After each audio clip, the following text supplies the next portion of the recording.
23. oktobrī Kultūras namā Lielvārde tikās 30 novada jaunieši vecumā no 13 līdz 25 gadiem, lai piedalītos diskusijā "Kafija ar politiķiem".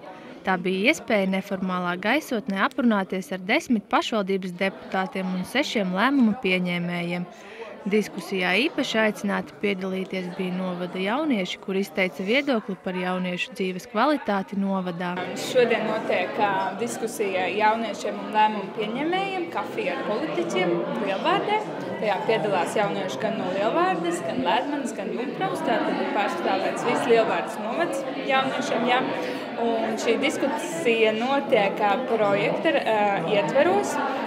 Projekts, īsāk sakot, jaunieši tev ir ko teikt, kas ļauj pateikt, kāda ir jaunatnes politikas īstenošanas kvalitāte mūsu novadā un kāds ir jaunatnes politikas īstenošanas indeks.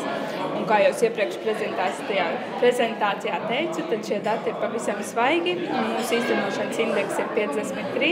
Un tad šī ir diskusija arī, kur jaunieši pārunā kopā ar lēmumu pieņēmējiem par tām lietām, kuras varbūt mums nav tik veiksmīgi īstenotas līdz šim un kopīgi rod risinājumus un jaunas idejas neformālā gaisotnē, viens otru uzklausot un pieņemot viens otru viedokli.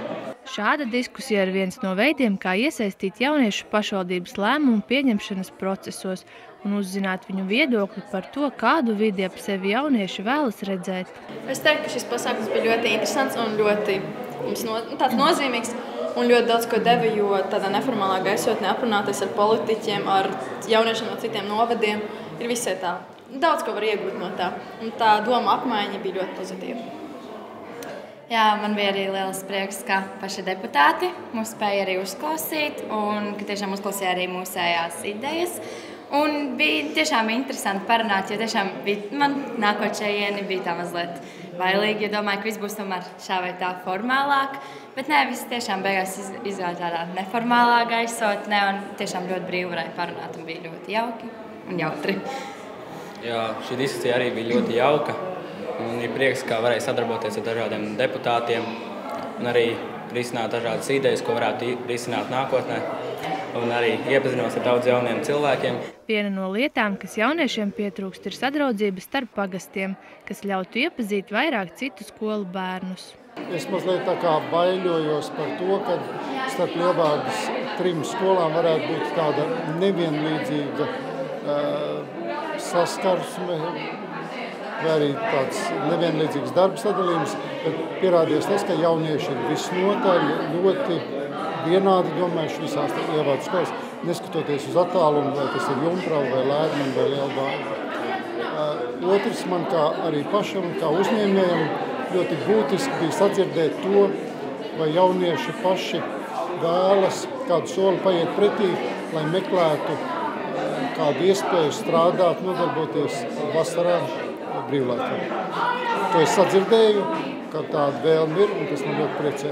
Man patīk, kad jaunieši ir aktīvi, ka viņi ir spējīgi sapulcēties, kad viņi ir no visiem 3 pagastiem šeit nonākuši pie kāda kopsaucēja, un šīs lietas ir jāattīst.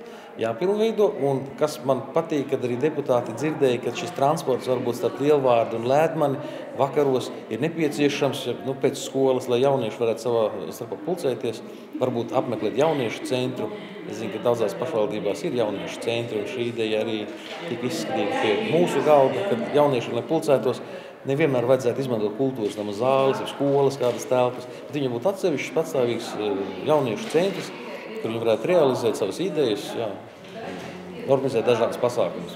Personīgi, ko es arī sapratu, ka mums vajag tomēr atkārtoti, bet visu laiku jāsniedz jauniešiem informācija par viņu iespējām un jāvelk viņi paši iekšā visās aktivitātēs. Un tas veicina viņu izaugsmi un novērtējumu citu acīs. Diskusija notika projekta jaunatnes politikas indeksa aprēķināšana Lielvārdes novada pašvaldībā jauniešu dzīves kvalitātes novērtēšanai "Jaunieti, tev ir ko teikt" ietvaros, un tas tiek īstenots jaunatnes politikas valsts programmas 2014. gadam valsts budžeta finansējuma ietvaros. Sintija Lukša, Artis Supe, Ogres televīzija.